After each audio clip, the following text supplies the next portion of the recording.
My name is Edna Ninsiima. I like to write, so I write and write, but I am also a communications practitioner, so I do that.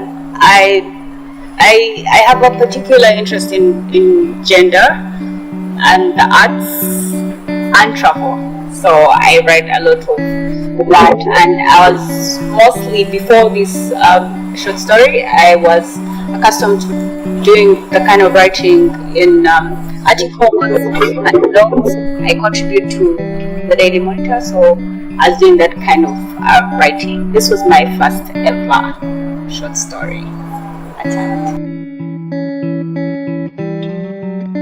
My writing journey began way back. I think that since I was maybe primary 7, I was writing. I always had a notebook by my bedside, so I'd write maybe about my day, or even in a diary. What has happened to me, how I feel, or just little short poems. Or what I thought. Okay, well, unedited, just for childhood stuff. I just always, I think I put it on the side a lot growing up, because then what you always hear around is that writing is a hobby, writing doesn't pay, and then you have school happening, so it's not something that I quickly realized that this was real for me, and I needed to put in that much. The workshop was a good way for me to just reconsider the story plot. I was going a lot with safe, and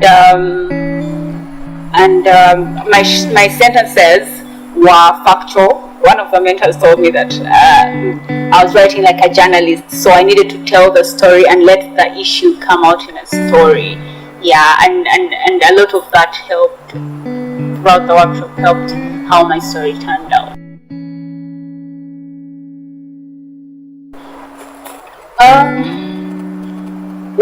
My story is about a young woman who's going through a series of events in life, it's literally trying to find freedom, whether it's coming out of this economic situation back at home, trying to do it her way, just friendships, relationships, the kind of work, trying to get a better, source of income. Why I chose this story is because I think that every young woman, goes through a series of events and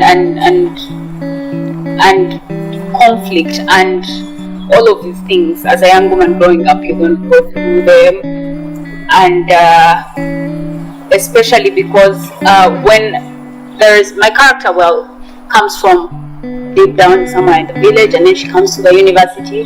I think that university is a defining point, because there's so many different people from so many different walks of life, and then you find that some people are different from you, some people are better at this, some people are better at this, and just trying to reconcile that and kind of fit in, which is what my character is trying to do at a certain point.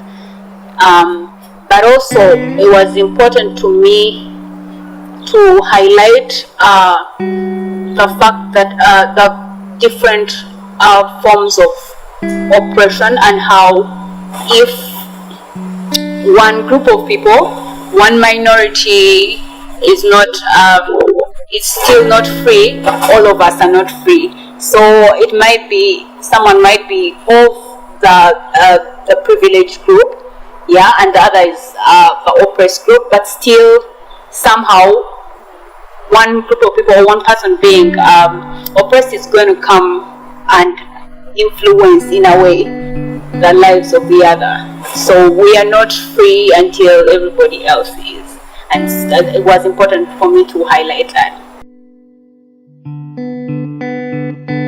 I really was. I don't separate myself I separate the writer and the activist.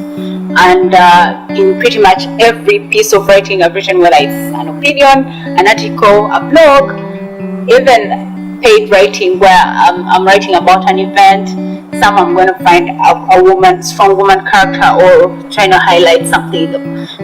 It's I don't separate, so I was intentionally trying to bring that out. Yeah. Writivism, it's what I feel, what I needed to shake me up and take me out of the doubts. As I said earlier, growing up, you wonder, is writing worth it? You know you want to do it, but all of those things to consider. Am I going to earn from it? Is it going to take me anywhere? Is it even, are people going to read the stories? Yeah. But it was important for me, especially the workshop, because the mentors and all the editors, and it was important to have those conversations and that mentorship to shake me up and say, this is what you want to do. So you've got to, first of all, put in the work and also block out the noise. Yeah.